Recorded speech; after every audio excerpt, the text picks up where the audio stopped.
Question. Vous avez intégré à l'actif du bilan de la commune des immeubles de rapport pour un montant de 3 835 000 €. Sauf erreur de ma part, ces immeubles correspondent aux bâtiments des commerces de la promenade. Pouvez-vous nous communiquer, si tel est le cas, le nombre et la liste des établissements, commerce par commerce, qui font partie de cette liste? Est-ce la totalité des commerces? Je vous invite, si vous le voulez bien, Madame Lucignol, à lire aussi la deuxième question qui va avec, parce qu'on va en répondre d'un seul tenant. Très bien. Sur quel fondement juridique repose cette intégration à l'actif? Donc, nous allons donc répondre d'un seul tenant à ces deux questions, si vous le voulez bien. Alors, vous l'avez peut-être oublié, mais vous avez déjà posé ces questions lors des examens budgétaires pour lesquels il vous a déjà été répondu. Mais je vais redire les choses de manière extrêmement précise. Le fichier des propriétés de la commune émane de la DGFiP, c'est-à-dire de la Direction générale des finances publiques, et non de la commune. Contrairement, j'oserais dire, au sous-entendu qui est glissé dans la formulation de la question. L'intégration à l'actif de la commune de la propriété des commerces de la promenade a été effectuée par le comptable public. Je rappelle que les comptables publics sont des agents de droit public ayant la charge exclusive de manier les fonds et de tenir les comptes des personnes morales soumises aux règles de la comptabilité publique. Le comptable public est indépendant de la commune. C'est le trésor public. Et a une double fonction de caissier, qui a le monopole de la manutention des deniers publics, de payeur, qui vérifie la régularité des opérations décidées par l'ordonnateur étant le maire. C'est ça, Didier. N'hésite pas, Didier. Jusqu'ici, tout va bien. Bon, jusqu'ici, tout va bien. Ce travail de régularisation aurait dû être effectivement réalisé depuis de très longues années, sachant que conformément aux règles des finances publiques, une commune ne peut payer une charge relative à une immobilisation qu'à la condition que cette immobilisation figure à l'actif de la commune. Je pense que c'est clair. La taxe sur les propriétés bâties ayant été émise par l'administration fiscale au nom de la commune avait donc l'obligation juridique d'intégrer ces immobilisations à son actif. Vous voyez bien qu'on est dans une obligation légale, dans une conformité à une obligation légale.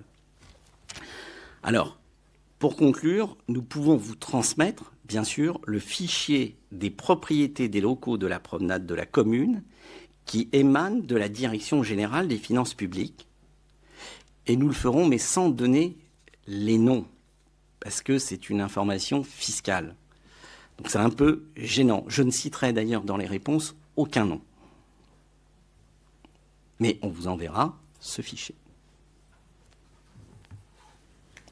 Quatrième question.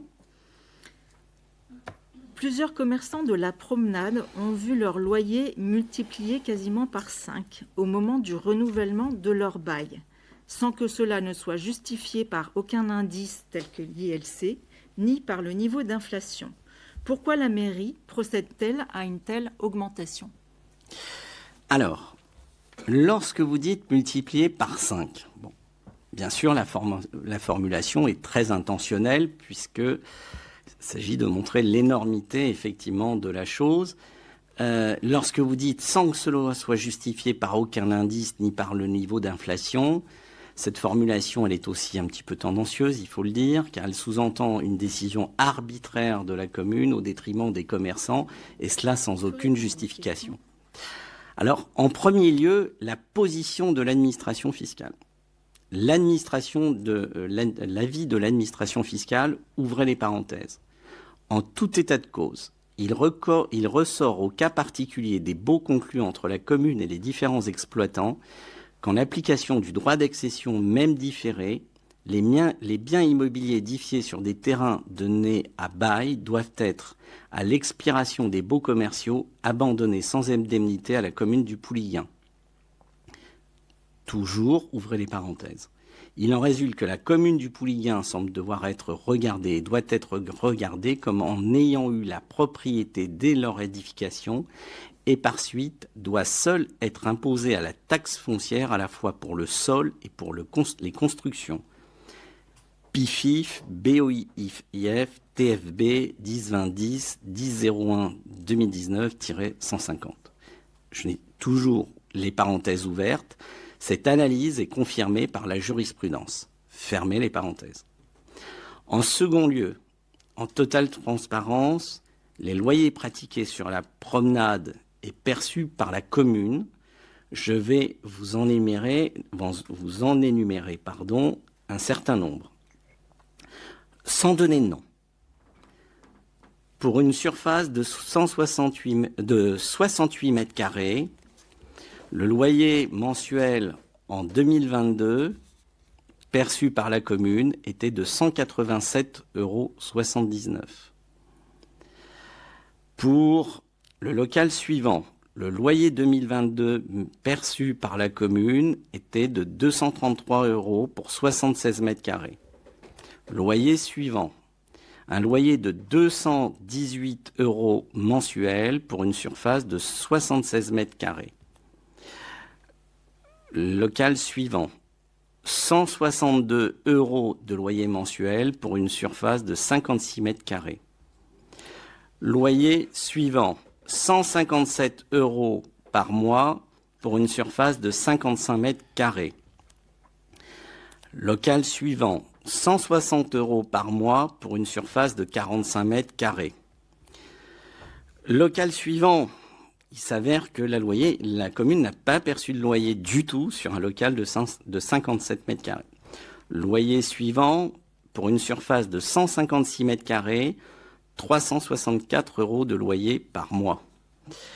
Pour un local de 60 mètres carrés, 240 € par mois. Pour un local de 75 mètres carrés, 211 € par mois.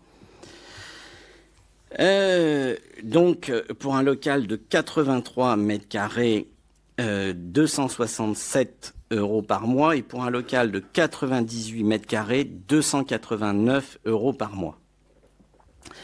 Donc, je vous ai donné dans le détail les loyers 2022 qui y étaient perçus. Les loyers 2024 y ressemblent fortement puisque, effectivement, dans un souci de bonne gestion du patrimoine de la commune et conformément au positionnement de la Direction générale des finances publiques, nous avons été amenés à renégocier les loyers à ce jour uniquement de 3 commerces dans le cadre du renouvellement de leur bail.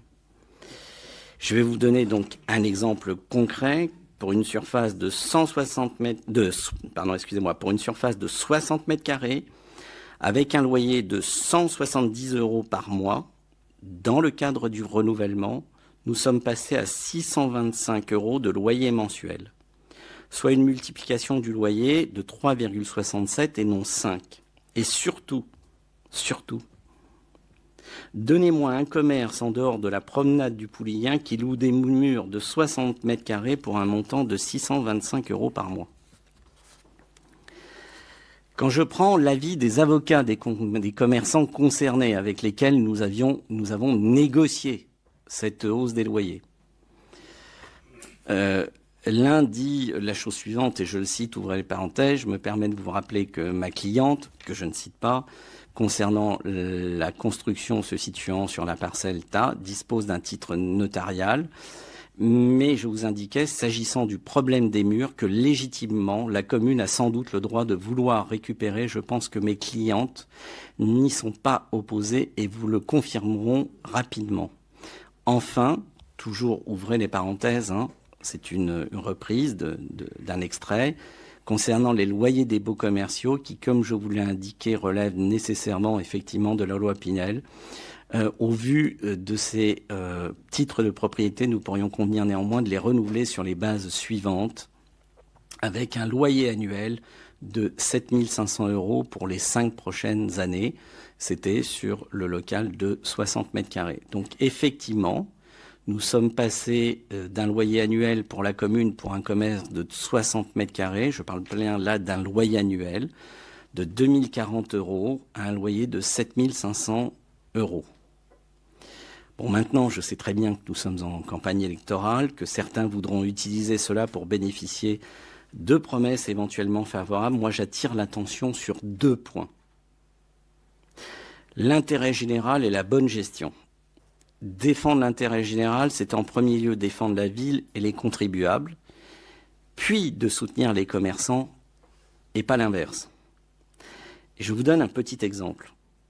Un commerçant, effectivement, de la promenade payait à la ville, qui par ailleurs assume les impôts fonciers, un loyer mensuel de 423 € par mois pour 145 €. 145 mètres carrés, pardon, excusez-moi. Un loyer mensuel de 423 €, vous avez totalement raison, pour 145 mètres carrés. Ce qui est un loyer, soyons clairs, soyons honnêtes entre nous, très faible. Ce commerçant avait acquis le fonds de commerce le 24 juin 2019 pour 200 millions d'euros. Elle l'a revendu pour 670 000 € en janvier 2025. En juin 2025, pardon. Le commerçant aura donc fait une plus-value, et c'est très bien, de 470 000 € en 5 ans.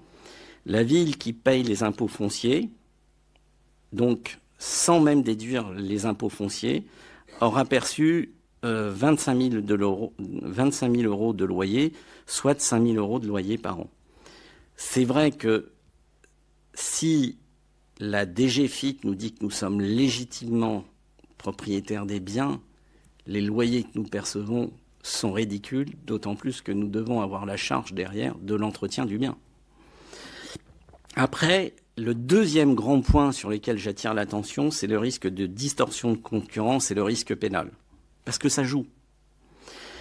Comment expliquer qu'un commerce de 68 mètres carrés paye 187 € par mois, là où d'autres, pour la même surface, au Pouliguen, vont payer entre 1 300 et 1 700, voire plus, par mois. La commune, en agissant de la sorte, fausse le jeu de la concurrence. Un commerce ne bénéficiant pas de ces conditions de location très favorables pourrait nous mettre en cause, d'autant que des commerces ont des loyers beaucoup plus chers avec des positions beaucoup moins stratégiques commercialement. Quant au risque pénal, si nous n'agissons pas dans l'intérêt de la commune et qu'une nouvelle équipe municipale décide de saisir la justice, en tant que maire, je serai responsable et redevable sur mes deniers personnels si nous n'agissons pas comme nous agissons aujourd'hui. Et je remercie en cela Alain Guichard, Didier Brûlé et Hervé Sabarotte de s'être investis sur un dossier qui nous pèse plus qu'autre chose. Mais il y a un moment, la loi, c'est la loi. Et je ne veux pas que l'on soit mis en cause ni par la DGFiP, ni par qui que ce soit au regard du risque pénal qui existe sur ce dossier. Voilà, j'ai répondu à l'ensemble de vos questions, mais le conseil municipal, si vous le voulez bien, n'est pas terminé. Et je vais vous demander encore un tout petit instant. Est-ce que vous permettez, monsieur le maire? Non, je ne permets pas. Je ne permets pas et on en discutera Pas de en débat, commission alors. d'urbanisme Ok. avec grand plaisir.